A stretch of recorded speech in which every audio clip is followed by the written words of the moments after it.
Let's just go for it. All right. Okay. Graham Reznick. Is it Graham or Graham? Graham. Does it matter? Know. Some people say Graham. I don't know. I'm not sure. Who's a Graham and who's a Graham? I don't I'm understand. always confused when people are very specific about how their names are pronounced. Yeah. Because I truly don't know how my name's supposed to be pronounced. However, I never say it. So. Okay. Yeah. Fair enough. So, this is your first time here. Actually, I'm here. I'm at your lair, as people can see. So why don't you tell people who you are, what's your deal, who are you? That's a long and complicated question. My name is Graham Reznick, and I am a filmmaker. And I include in that writing video games, directing movies, making music.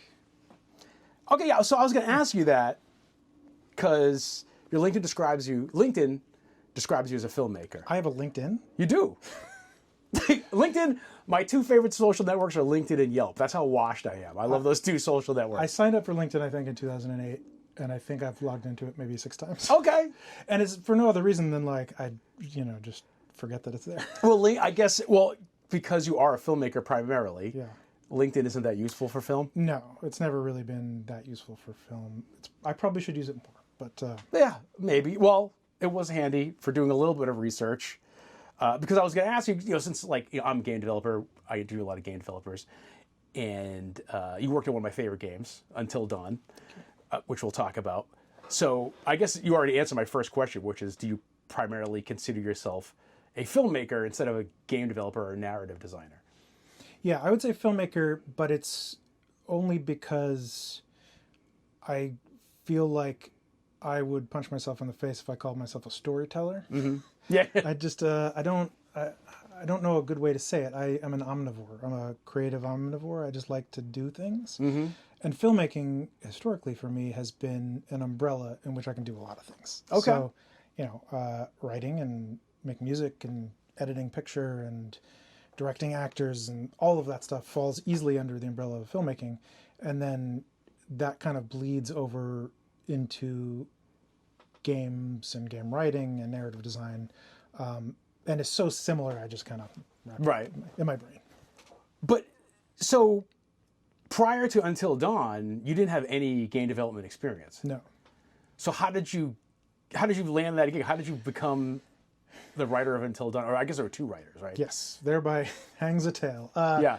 So Larry Fessenden, who was my co-writer on Until Dawn, and produced a lot of my films, and produced all of Ty West's films, Ty West's early films. He is a New York filmmaker. He's sort of a New York Roger Corman, indie filmmaker. He's produced a lot of movies by a lot of people who came through the New York indie scene in the early 2000s. And he was offered the opportunity to do a writing test for Until Dawn when Supermassive was first looking for American writers to write American teens. And I think the way it happened was there are Wendigos in Until Dawn, spoiler alert, 10 years later. Happy 10th anniversary of Until Dawn, by the way. It came out 10 years ago next week. There were Wendigos in it, so I think he was a natural fit because he made a movie called Wendigo and he's very familiar with the myth. But he really doesn't know anything about games, or didn't at the time. He's a little bit older. And since we knew each other and we had worked on some writing projects together, he knew that I played a lot of games. I was very interested in games and also sort of the tech side of it. And I'd done some tech world work and programming, things like that. And we had been writing together on and off. So he asked me to write on this test with him. And I'm pretty sure how it happened was that he waited until the last possible minute because it looked like it was only 20 pages.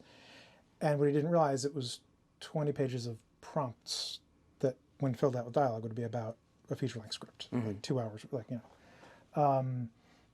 and so he came to me and he said, "Do you want to help me write this?" And I looked at it and I was like, "Oh my God, Larry, this is like a ton of work." So I spent 3 or 4 days just writing as fast as I could, and then Larry and I spent the weekend sitting in his kitchen in New York, punching up all the dialogue and going through, and I was kind of teaching him how the branching worked and how the, what it meant, why certain things would work here that didn't work in film or vice versa.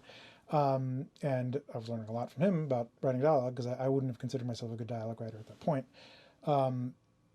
and we punched it up together, read it back and forth over a weekend, and then that got us the job, which is crazy. And that chapter, almost verbatim of the game, is Mike and Jess walk from the lodge to the little isolated cabin where they're gonna get romantic. And so that section went into the final version of the PS3 version of the game, and then was basically adapted from those lines for the PS4 version of the game. So yeah, what we did in that weekend made it into the final thing. Where was Supermassive based out of? They're in Guildford, England. Oh, so okay. So they needed some, some red-blooded Americans to write some teenage horror dialogue. Yes, we had to correct all of their pluralization of the word math, their use of the word whilst. A lot of Zs instead of zero. A lot of Zs, yeah. Okay. They get stuck Dust in. bins, the whole thing. Oh, there's grit bins. They kept talking about a grit bin, and we were like, what the fuck is a grit bin? No idea. Okay, interesting. I read that the final script was 10,000 pages. Is that true? That can't be true. So, thereby hangs another tale. We have a Guinness World Record, which I will point out is not on the wall of my room here because Guinness never sent us one. So Guinness, if you're watching, send us one. I'm sure you could ask. I would really love to impress my kid. Yeah. Between the PS3 and PS4 version, my estimate was that it was close to 10,000 pages of dialogue. That's not from scratch. That's with prompts. That's with scene description. There's a lot, and there's a lot of modular and repeated stuff in there. But I did some estimates in the PS3 version, which was all written in Excel, which was a fucking nightmare. And it came out to something like 5,000 to 7,000 pages. If like, doing like spot checks of how it translated to final draft. And then for the PS4 version, it was like 3,000 or 4,000, something like that. Okay. So that's where I printed the legend during the original run of a PR for Until Dawn and said in interviews that it was 10,000 pages. Now, if you look on Guinness World Records website, it says Larry Fessenden and Graham Reznick have a Guinness World Record for the longest adventure game script, which is, they just made that up. And also... But it's probably true. Maybe, but I mean, there are other adventure games that have very long scripts, so, Anyway, they gave us a Guinness World Record, but it also says, Reznick claims that it's 10,000 pages. We could only verify 2,000, but we're giving... So it's actually a Guinness World Record for the biggest brag, biggest lie. Right. I mean, yeah, the key to having a Guinness Book record is the qualifiers.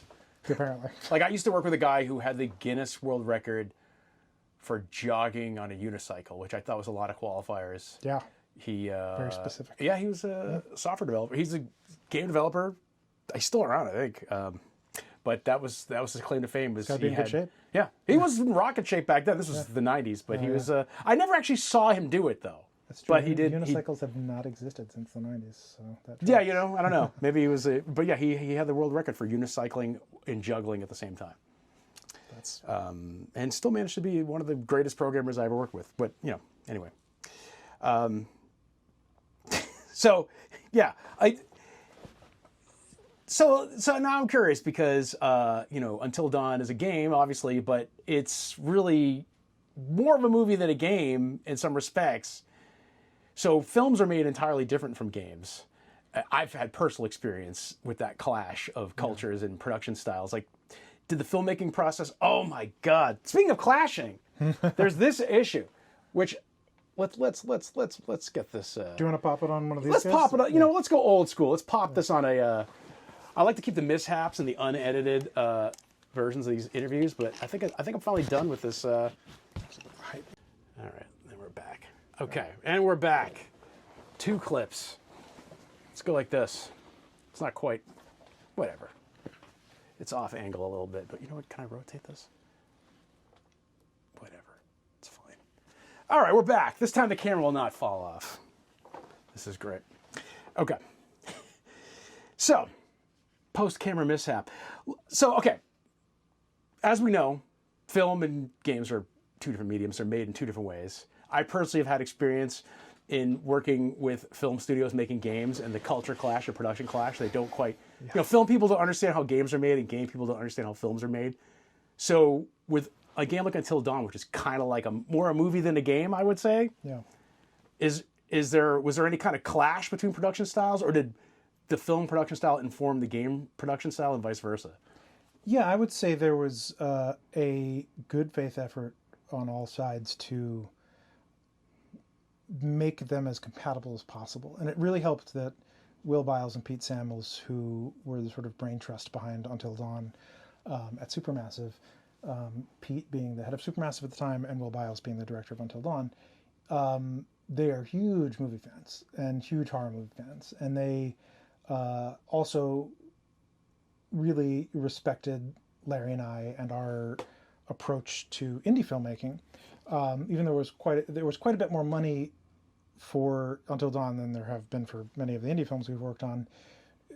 Because of the clash of cultures, it almost evened out in some ways because of the way that like productions, we had to be a little scrappier. We had to be a little more under the radar with productions. Actually, Peter Polk, who produced, was the like line producer on my first feature film, I Can See You, and produced a lot of Ties movies, where Larry would be the executive producer. Peter Polk we brought in with Jacob Jafke, who also produces for Tie, to produce the shoots for Until Dawn. So we had a lot of film people working, doing the motion capture shoots for Until Dawn, and we shot them in New York first and then out here in LA. So it did feel like a film production. But, you know, I think with video games, like you don't have a pre-production, production, and post-production period. You're just kind of like always in all three. And since I was here, I wasn't working in the office with Supermassive while they were putting the pieces together for the year and a half after we shot. So I can't really speak to that part of it. But yeah, I mean, it's probably closer to the pipeline of making an animated feature than it is a traditional live action feature, because like especially like the Pixar model, you know, they're constantly rewriting, they're constantly rebuilding, and that happens a lot in video games. Yeah, that's for sure. So when you made after Until Dawn, did you learn anything on Until Dawn that made the Quarry easier to make? Because the Quarry is kind of the follow up; it's a similar game. Yeah. So were you able to build on what you did for Until Dawn to make the Quarry easier to make, or give the Quarry more possibilities than Until Dawn had? For sure.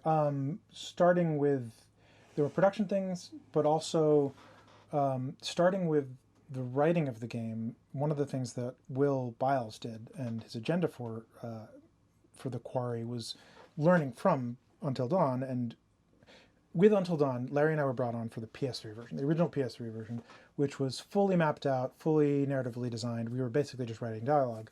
And then in that, fleshing out the characters and doing some scene work. And as that progressed, and we decided to, the decision was made to revamp the whole thing for PS4, it became more cinematic. We started writing more like larger sequences, writing it more like a movie. And Will and other people involved in the production of the game realized that if you want to make a cinematic movie, you have to kind of write it more like a cinematic movie versus designing a game and then fitting narrative cinematic sequences into it. So in order to do that, the Quarry was approached really differently. I was brought in much earlier. Larry at that point was working on another project and wasn't available. So it was myself and Will Biles and Alex Farnham, who's one of the narrative designers and writers on the game. And Will had written like a 70-page treatment version of the game, which was like a film. It was sort of a golden path, but it had some indications of branching. But then we did a writer's room and broke it like a TV show. So we sat over in England, and we had a couple of the engineers with us. We had a couple of the production people. We had narrative designers, myself, Will, Alex, and we really broke it out like 10 episodes of a TV show, with this constant specter of branching possibilities. And so then my job was to go off like a TV writer would after a writer's room and write the episodes. And so I would write episode 1, episode 2, episode 3, and then turn them back over to the narrative designers at Supermassive, and they would build out branching pathways from what I had written, give it back to me. I would rewrite. We'd go back and forth. We'd all be doing some writing, some narrative design. And so we wrote the game in a lot more organic way than Until Dawn had been written, which was really a great way to do it. That was one of the best experiences I've had. Yeah, because that's what I was going to ask. Like, because the gameplay of Until Dawn of the Quarry is like essentially the gameplay is the narrative. So how much of a game design role did you actually have? Did you have any how does the game design inform the script and the script inform the game design when they're kind of the same thing in a game like that? Yeah, it's on the earlier games very little. We would sometimes write things that the narrative designers would pick up on and then build gameplay elements around. Okay, so wait, the narrative designer is a different role than what you have. So yeah, it's very confusing. And I've been involved in some unionization efforts for the WGA and video game writing, and it gets really messy because a narrative designer isn't the same as a writer in the eyes of something like the WGA. But we're all kind of doing the same thing. We're designing the narrative of the game. And traditionally a narrative designer is thinking more about I don't want to say like the narrative engineering side of it, the branching and player relationship, but on games like Until Dawn and the Quarry, because the story is the gameplay, we were thinking about that also. I mean, I have the Choose Your Own Adventure books back here, and it's like writing Choose Your Own Adventure. Mm-hmm. You're designing opportunities for the player to make choices about the narrative, so you're designing the narrative. With the Quarry specifically, at first I was just writing linear story, but it became very clear that you can't just write a linear story and expect someone to branch it. You have to think ahead and think about how things can branch, 6 hours down the line, how things can branch 2 hours down the line. So I just, by default ended up doing a lot of narrative design and branching.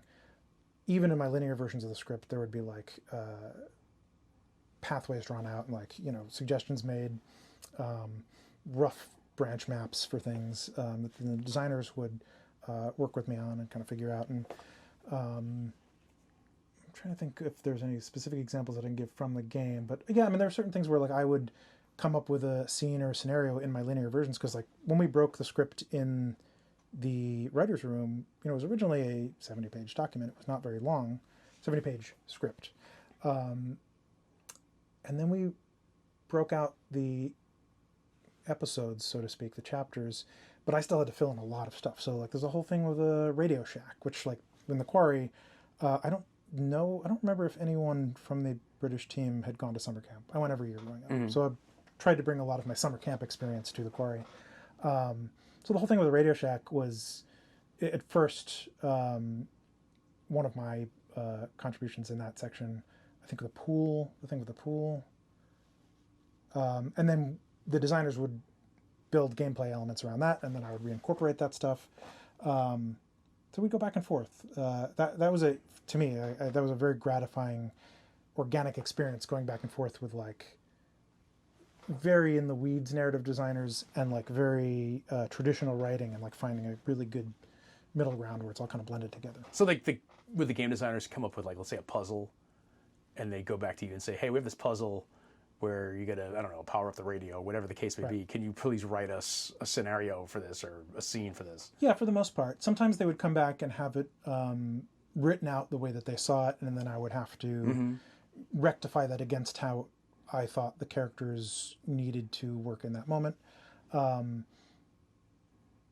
yeah, that's a pretty good way of describing it. Yeah. So what tools do you use for this? I know you said Excel, but are there any tools that you guys have? Yes. For scripting and flow charting, maybe internal tools, custom tools they built? Yes. Are there any standardized tools that you use from game to game for this type of stuff?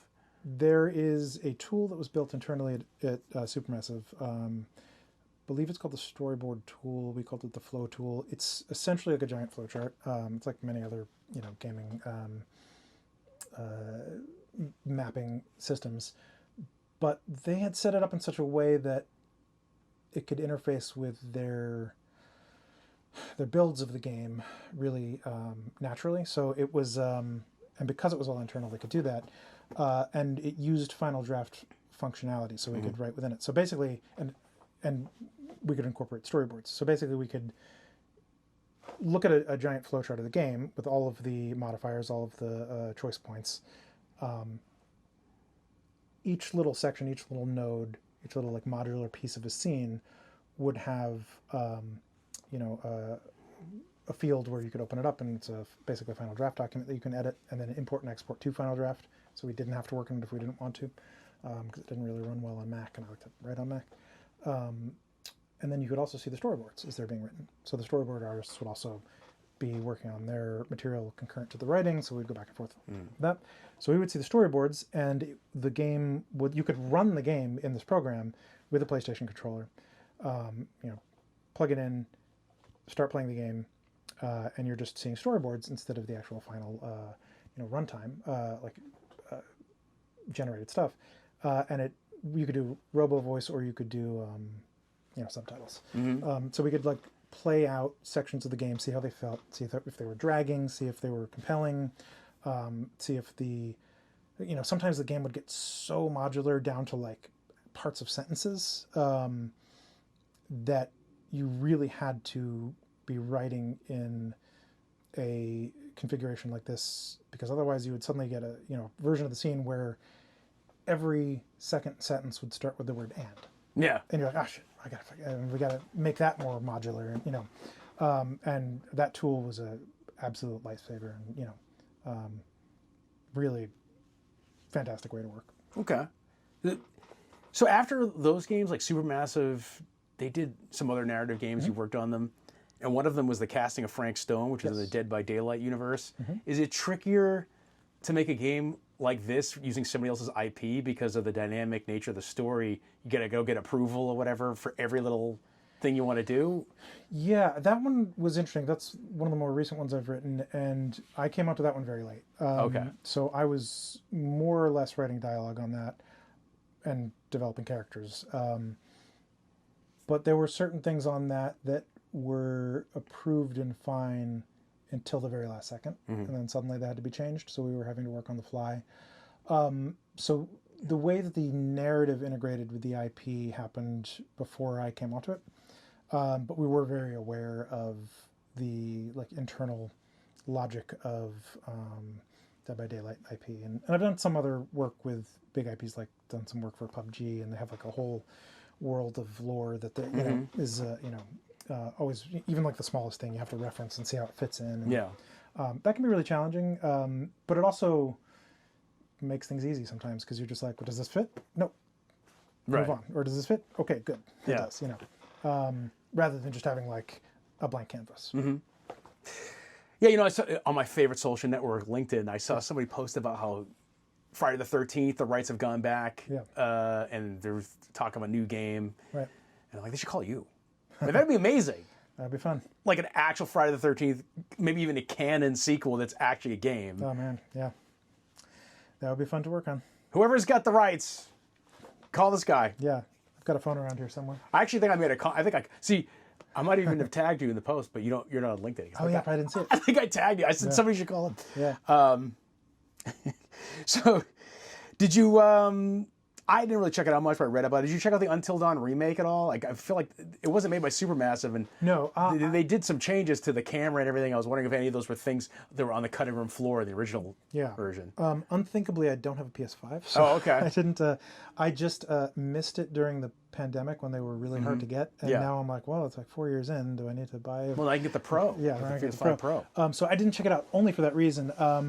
I looked at some of the videos of it, and it looked fine. I did feel like there were, I think they made some comments about it, about what they were updating, that I was curious about, but I don't know how they. Right. I know they altered the story in some way, but I don't know if that was meant to make it more in line with the movie coming out. So there were certain retcons that happened between those two that were just kind of that's their version of it, and they do what they do. So speaking of the movie, now are you credited in the movie at all? You didn't work on the movie. But do you have any credit? I mean, does it say based on? I actually watched the movie the other day, but I don't think I saw your name in the credits or anywhere. No, we're not credited in the movie. We didn't create the IP, so right. That is how that works. And we knew that from the beginning. It was a work for hire. Right. So I never expected to be credited in the movie as a given. I think the movie is credit. I think they reference the game as based on the Sony PlayStation Studios game, which is the new name for what used to be Sony Computer Entertainment. So it doesn't mention Supermassive, which is too bad because it really is, Will Biles, Pete Samuels, especially Will Biles, like that was his baby. Yeah. It was a different studios game originally. I think London Studios. I don't remember. There's footage on YouTube of the original version, and it's like kids on a mountain, but I think the similarities in there. Yeah. I never saw any of that until years later. Will really like turned the game into the thing that it is, and then with Larry and I, we fleshed it out. But yeah, it makes me a little sad that Will doesn't get credit. But you had the opportunity to pitch a film version of this, like 10 years ago. So how did that go? How did you since it was work for hire? Whose idea was it to have you come in and pitch? We were asked by Roy Lee, who runs Vertigo for Sony, to come in and pitch, which was really nice of him. I mean, it was. That doesn't always happen. So it was really cool that we got to come in and pitch. And I don't remember all the specifics of the pitch, but my take on it at the time was, this is a 12-hour interactive movie in which the audience is allowed to create their own personal canon, like their own version of the story. They're collaborating. So I felt like if you're going to take that and then say, actually, your version isn't real canon, this 2-hour version is real canon, I felt like that wasn't the right approach. So I thought, and no one was asking us to do that, I just thought we shouldn't do a straightforward version of the story. We should do something more meta, more interesting, that takes some unexpected turns. And so we pitched something that was more like the movie Brain Scan with Eddie Furlong from the 90s, where kids are playing Until Dawn and it bleeds into their reality. And if I recall correctly, Roy Lee really liked the pitch. I don't think Sony was interested at the time in doing something that was not a straightforward adaptation. Right. And then 10 years later, they kind of use that concept. Yeah, well, it's a very different thing, but I did really appreciate that they didn't try to distill a 12-hour story into a 2-hour movie. Yeah. They just went a different direction, which is great. So. Yeah, interesting. Just kind of weird, like, no spoilers, but it's just kind of weird how like the movie, I just think it's weird that the movie, it's owned by Sony, the studio's owned by Sony, the game's owned by Sony, but they use very little of the actual IP in the movie, except the very end where they kind of give a teaser of the scenario from the original game, and I was like, well, they should have made that. Yeah, I mean, I think to their credit, I think they were trying to create conditions for a more malleable franchise. Yeah. So I understand that impulse. Whether or not it works for audiences is up to audiences. I have no real true perspective on it. I'm too close to it. Yeah. So, I mean, and obviously, games and film, completely different medium. It's like oftentimes films get. It doesn't happen that. This is why it doesn't happen that often. If they make a film out of a book, they don't have the author involved in the film, and there have been some very famous examples of that going awry because the film is not the book; it's different. Yeah. It's a different medium. Norman Mailer's Tough Guys Don't Dance. Yeah. Great book, not a great movie. Yeah. One of Angelo Badalamenti's early composing gigs. I don't know why I know these things. Hey, I mean, it's more trivia for the you learn something new every time you watch one of these interviews. I was going to ask what medium you prefer, film or games, but I mean, you're mostly a filmmaker. Yeah, I would say that, though on paper it doesn't make sense. I mean, on paper, like you go on IMDb and it's like, Graham Reznick is a sound designer. I've probably spent less of my time sound designing than anything else, but I just have a lot of credits, for whatever reason. Probably the thing I've done most is write games. It's, been 15 years since I started and have written 8 games and, 10,000 pages per game, something, some huge amount. But I think, at the core, for me, any medium that is creating stories in people's minds is interesting to me. I'm a big fan of, and I've had the luck and pleasure to work with my friend Sam Barlow, who did Her Story, and then just a lot of great narrative games that are very unexpected. And he's someone who's also like, is he a filmmaker or is he a game designer? He's a game designer, but he is also a filmmaker. And he he's also found a way to, in a very different way than Supermassive, blur those two lines. So whatever that is, I think that's where I am as well. So you've worked a little bit in VR too. There was The Inpatient, which was like a spin-off of Until Dawn. What do you think about VR as a storytelling platform? Or do you think there's any... I've noticed it's kind of like trying to make a comeback. Like Apple Vision Pro, Apple's invested a lot in these like immersive videos. They're kind of short form. Yeah. What do you think about VR as a storytelling medium? I think it's really potent, just like I do with 3D. I think that to blaze a really impactful and long-lasting trail, it needs to become accessible beyond, I think, the price point that it is at the moment, and that it's been historically for VR stuff. When I first started getting into doing 3D in 2009, it was before Avatar came out, but there was some 3D stuff. It was like on the upswing, and we were just being told left and right, like, it's too expensive. You can't make a 3D movie for under several $1 million. You need more lights. You need all this stuff, all these special sync cameras that we just borrowed two at Panasonic HVX 200s from Glass Epix, the company I worked for, had one, and a friend of mine had one. We literally bolted them to a wooden board, figured out the interocular distance, shot the left eye and shot the right eye at the same time, and then put it together in After Effects, and it cost $600. I've seen it. It worked. Thanks. It's rough around the edges, but it wasn't. And I think that can be true of VR to some degree, but it is the barrier of entry. You can't just buy two cameras and suddenly have VR. It's different. Although now they have camera. Like I remember early VR cinema, you had to build your own camera. Right. Yeah. Now you can actually buy off-the-shelf cameras. Yes. And I think, I could be wrong, but I think there's a commercial camera that can do the Apple Vision Pro immersive videos now. I think before the Apple Vision Pro came out, they were kind of cagey about the camera, but I think now you can get one to do that kind of stuff. I think it's really interesting, and I would really love to work in that medium more. An interesting thing came up from a legal standpoint when we were signing contracts for probably The Inpatient or maybe Hidden Agenda or one of Man of Medan.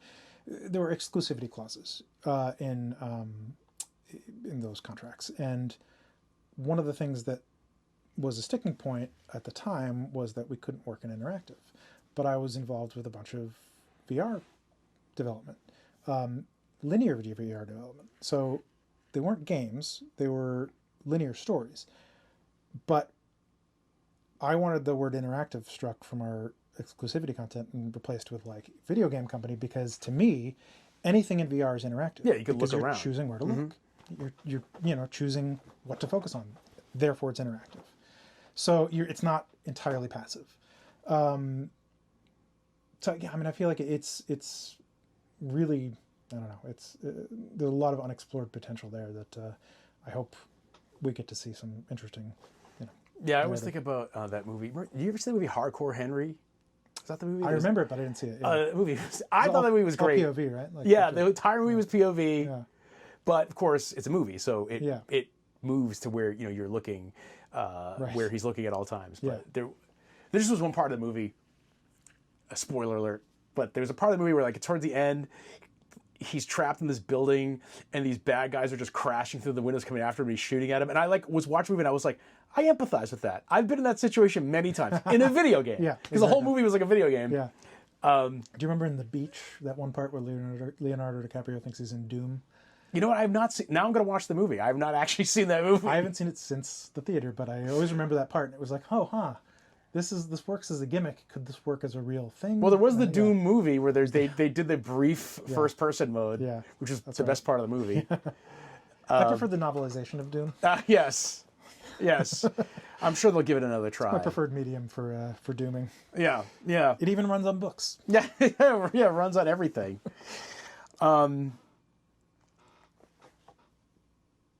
So, like, I don't know how much of a gamer you actually are, if you've noticed this trend, but do you think that, maybe narrative design there's shrinking opportunities in narrative design and scripting of story in games, given the fact that like there's this push towards, you know, service-based games that are just basically like you can't have.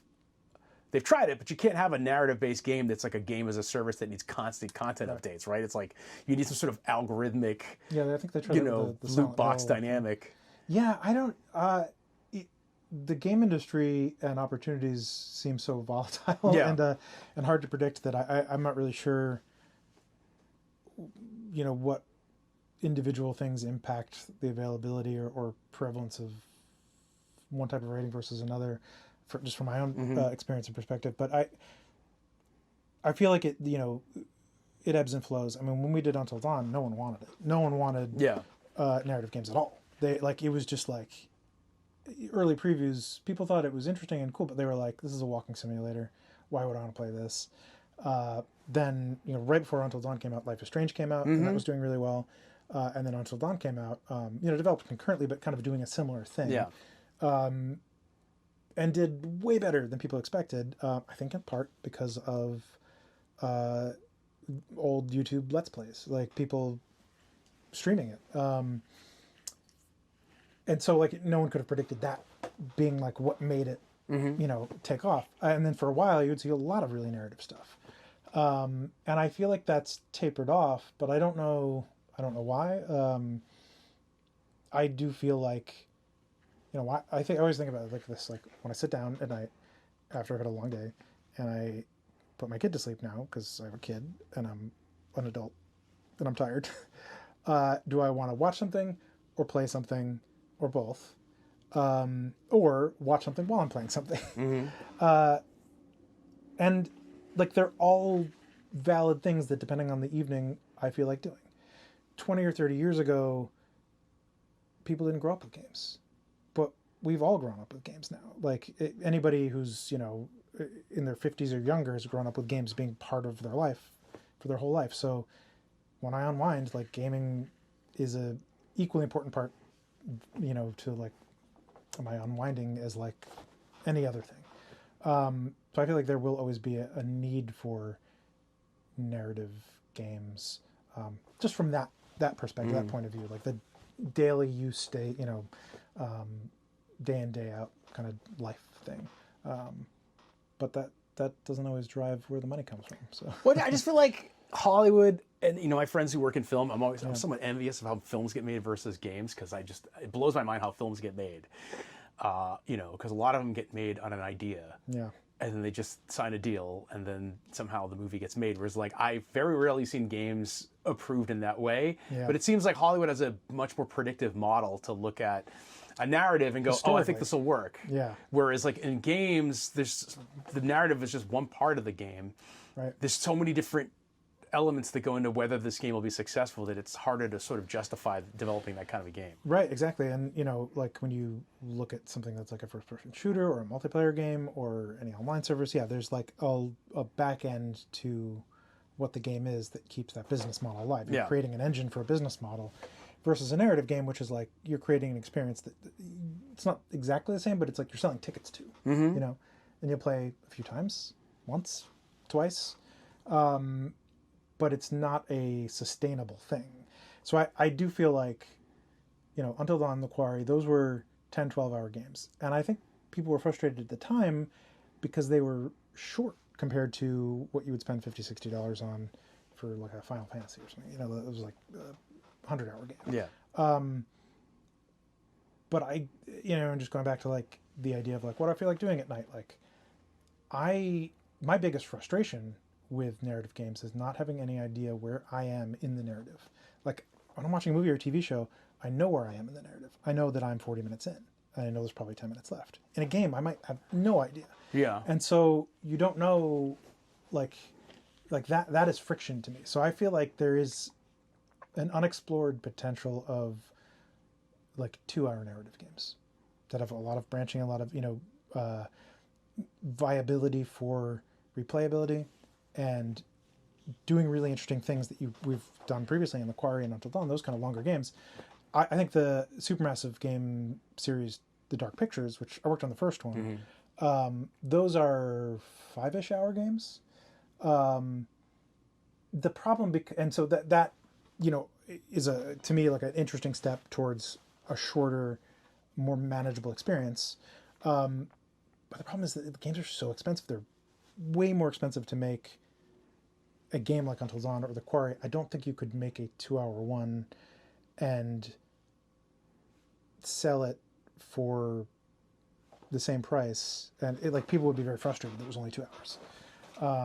So that's a code that I don't think has been cracked yet. The like hyper narrative branching movie length experience. That's actually a good question. Do you think the budget for Until Dawn, adjusted for inflation, was bigger than the budget for the movie? Oh, I'm not even adjusted for inflation. Yeah, so the game budget was way bigger than the film budget. I don't know what the game budget was, but it was. I do know the ballpark, and it was I want to say at least a third bigger, if my pounds correction is correct. But that's not even true, because that was PS3 and the PS4 version, which I take it to all be one big development cycle. Because So it was probably a lot more, probably 2 or 3 times as much at least. Interesting. Yeah, that's interesting. And then I feel like that's another thing I feel with film versus the game's business model is film, even though the DVD physical market has kind of disappeared, there's still a lot more ways to monetize a film than there are a game, because there's streaming, there's still TV licensing rights. There's all these different places to put a movie, which actually are kind of already known. So when they kind of figure out the budget and the business model of a film, they kind of can make an accurate estimate of what the return is. Yeah. I've seen a lot of games come out today where they're just shocked at like how little it sold, and then, well, that's it. That's your only opportunity to monetize this game. Yeah. Well, the thing that I think that Pete Samuels, who was the head of Supermassive, and he the Dark Pictures was kind of his thing, and he created that in reaction to how expensive Until Dawn was. And one of the most expensive things about Until Dawn was motion capture and the facial models at the time. I don't remember how much they were, but I feel like they were like $250,000 or something at the time.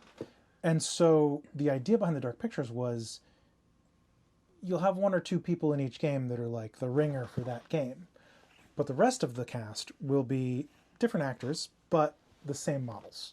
And so that way you're putting an investment in the whole series, and each game's overhead is much lower. So like if you look at the Dark Pictures games, like the character models repeat throughout. I mean, there's only like 1 or 2 new faces in each game, which was like a really smart move of him to like shrink those budgets and like absorb the cost across like 6 games versus like, Until Dawn, which was like a third of the budget or something probably. So what do you think about this word keeps popping up? It was a big deal 15 years ago, and I was popping up against the concept of quote unquote transmedia, where people are trying to build these IPs that are games and films. And I've actually talked to several film producers that have come to me and asked how they could do this, like how they could build an IP that's spans games and films. But I find that it's coming into fashion again, because it's a lot easier to put out a game. Even though games are harder to make and more expensive, the distribution's way easier. You just click a button. Like you don't have to go to Netflix and beg them. You can actually just click a button on Steam, and you literally have the biggest audience in the world. So, but I also just think that in some cases it's very presumptuous that you can make an IP that people would care about in multiple mediums. Like, is there a way? Is there something like have you worked on any of these types of projects, or do you think that there is a process where you can build franchises in a way that can work in multiple mediums, or is it just like, hey, it has to be successful one first? Yeah, it's one of those. I always look at William Goldman, the great William Goldman, screenwriter. He wrote Princess Bride, many other important things. But his book about Hollywood, he has a famous quote, which is that nobody knows anything. Yeah. And it's never more true in situations like this. I think it's possible, but it really just depends on whether or not people like the thing. Exactly. Like if you like something in one medium, you're more likely to follow it to another medium. Right. But if it feels like it's made just to exist in different mediums to kind of draw you in like a honey trap, people can smell that a mile away, and that just feels empty, And I think that a lot of decisions that are made in building sort of transmedia IP, that people get a whiff of that and they're not interested, and then people with money go, well, I guess transmedia doesn't work. It's like, well, no, just shitty storytelling doesn't work. Yeah. I mean, Yeah, it's kind of funny. Like a friend of mine came to me. He was just mentioning to me a project that he was working on, and it was a film project, and just the top line pitch. Just the concept of the film. I was like, this would be the best game. Like it was just like concept, and I'm always just, but I'm like, it wasn't designed that way. Yeah. You know, it just so happened that the story is almost has a mechanic to it that I think will work as a game, but it's tricky to make them line up because as we discussed earlier.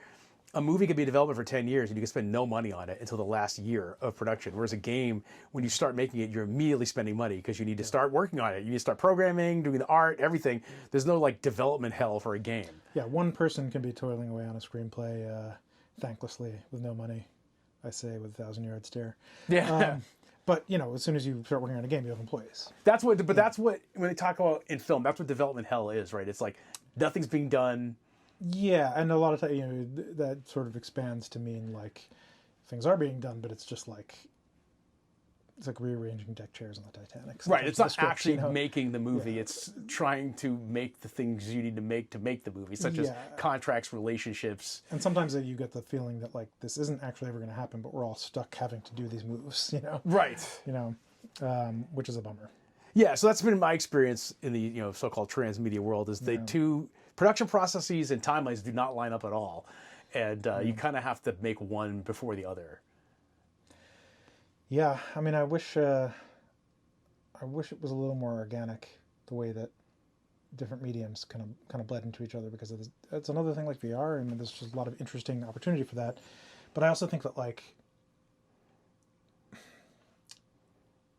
to really have something that works well across different mediums, you can't just take one thing and put it in another medium. They have to be complementary pieces of complementary perspectives on an idea, which, you know, a lot of times rights holders or studios are less interested in diluting what's perceived as the IP or the original idea into these different perspectives, because they feel like it doesn't, you know, coalesce. But what works in one medium doesn't work in another. Yeah. Most of the time.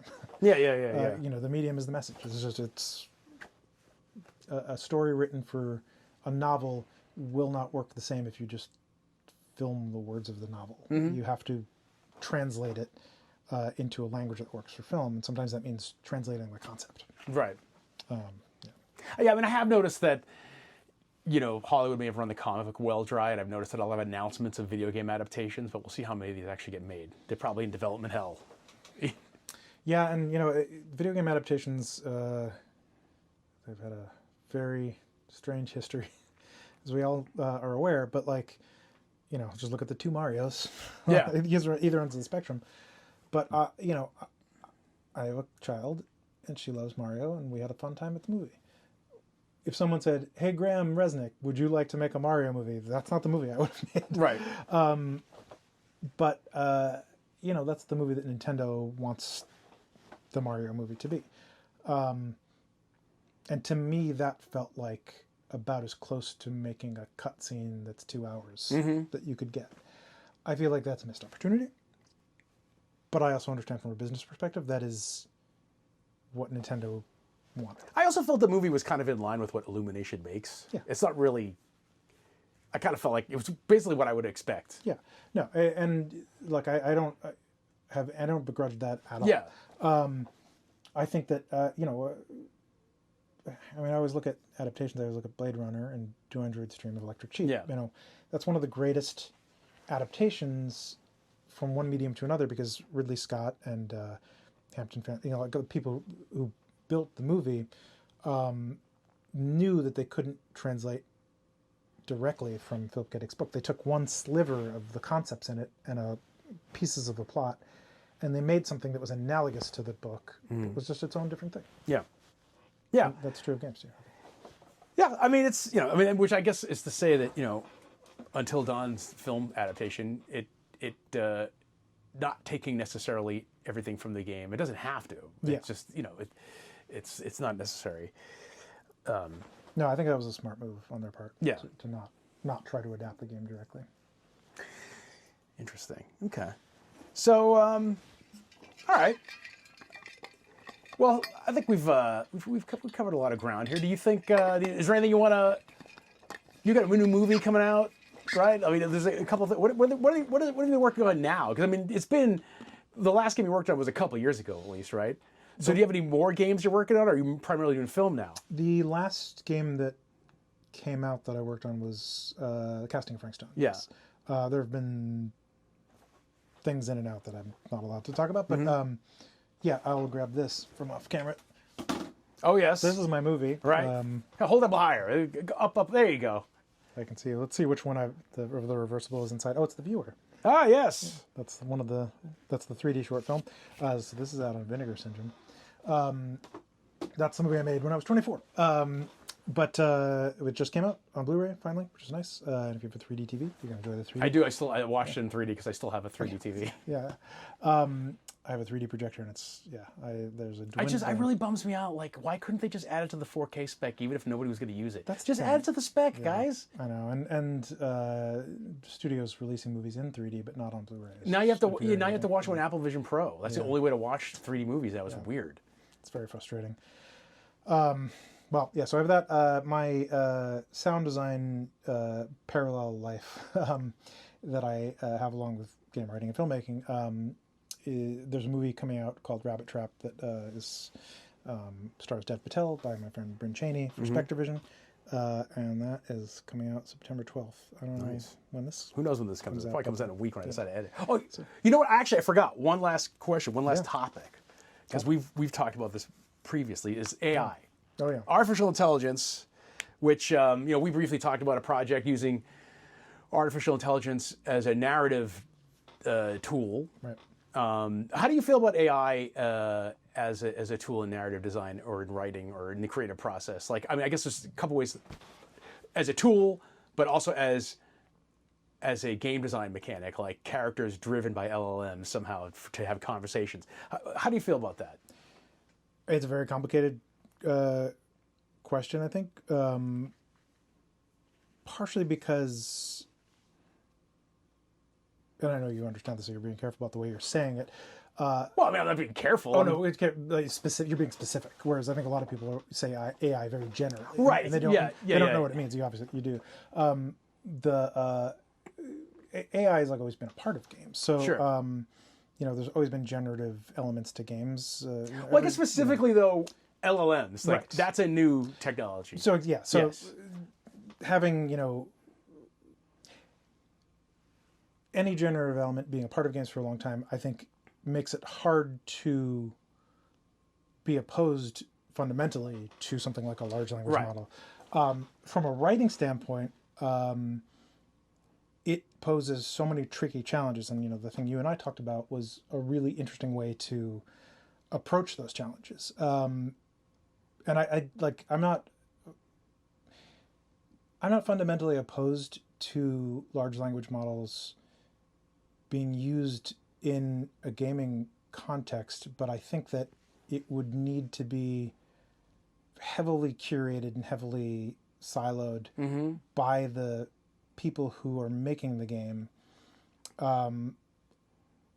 Otherwise, the possibility of it just becoming sort of narrative gray goo is too great, if that makes sense. Well, I kind of have that problem with procedurally generated games in general, and there's a great audience for these games, but like a game like No Man's Sky, which obviously is insanely successful, didn't click with me just because I know that it's using an algorithm to generate each planet. Every time I show it, it's like, oh, it's a bunch of shapes smashed together, and it doesn't mean anything. And so I think Things feel empty after a while. Yeah, and if you're having a conversation with an LLM, I read an article too, which one of the problems people get addicted to LLMs to a certain degree is because LLMs conversations never end. They don't have to go to the bathroom. They don't get tired. They don't get sick of talking to you. And so it just goes on and on and on and on and on. Sounds like my nightmare. Like I just want to.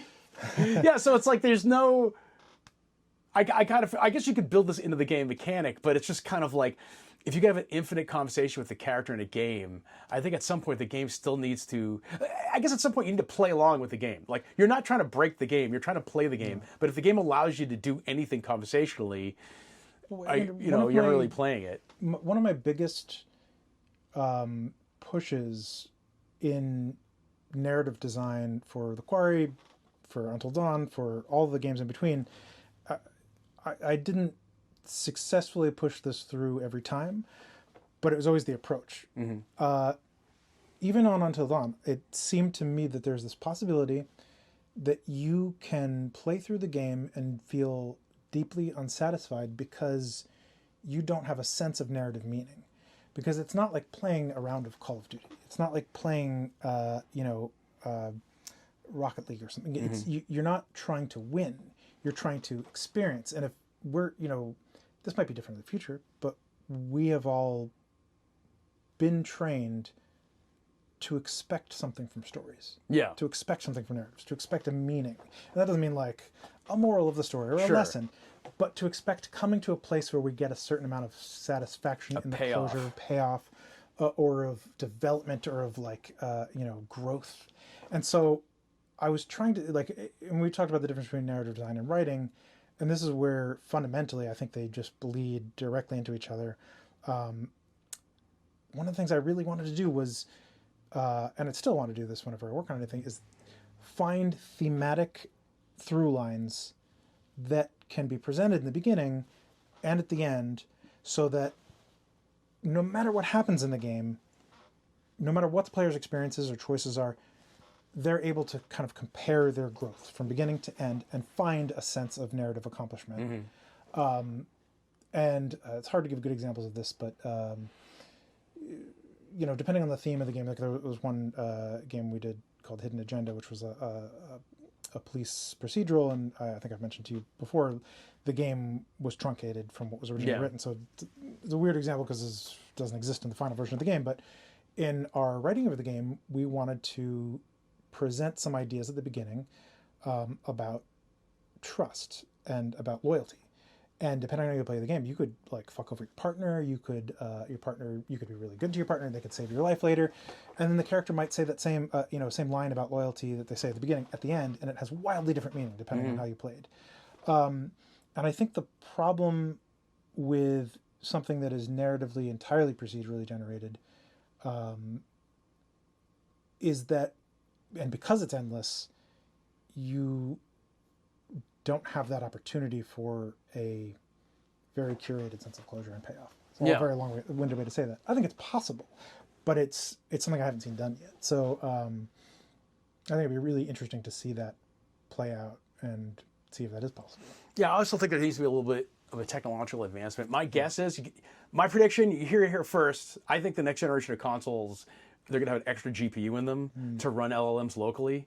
I just think, like, if you look at the latest NVIDIA GPUs, like their 50 series, they basically were talking about how they have a lot of hardware on there now to run LLMs locally. And I think that, like, the next generation of consoles are going to have some form of that so that you could do this kind of thing. It will be interesting because it'll be the first console hardware generation where the technology allows you to do something new with gameplay versus just graphics. Yeah. I think it'd be kind of interesting. That's my theory. I think that's how it's going to work because it's too hot of an area right now, and I feel like, I don't know, you just need to slap an extra GPU or something on your hardware, maybe, see what developers can do with it. Yeah, I mean, I think what worries me about that is the implementation. It's like a step backwards in some ways, cutting out the writer like that, which I think is really unfortunate. But it doesn't have to be, but it's you're going to have to become a narrative designer. You know what I mean? Like, you're going to have to be a writer, but part of the writing is prompting, but also bridging. I bet you'll probably have to bridge the AI-generated dialogue to scripted dialogue and back, because, like you said, I mean, it's just going to be a bunch of meaningless fortune cookie babble. Like, just like it's just going to be so broad if you're just talking to an LLM. Yeah, I mean, like there's a very bird's eye view comparison you could make between, dialogue that's sort of like randomly selected from a pool, or something like that. But yeah, I don't know. It's something I haven't fully wrapped my head around, honestly. Yeah, I don't think many people have. I've seen a few games that try this. I can't remember the name of it. There's a game called what's that called? It's called like Suck Up or something. It's like a vampire game where you're basically trying to get invited into houses so you could kill the.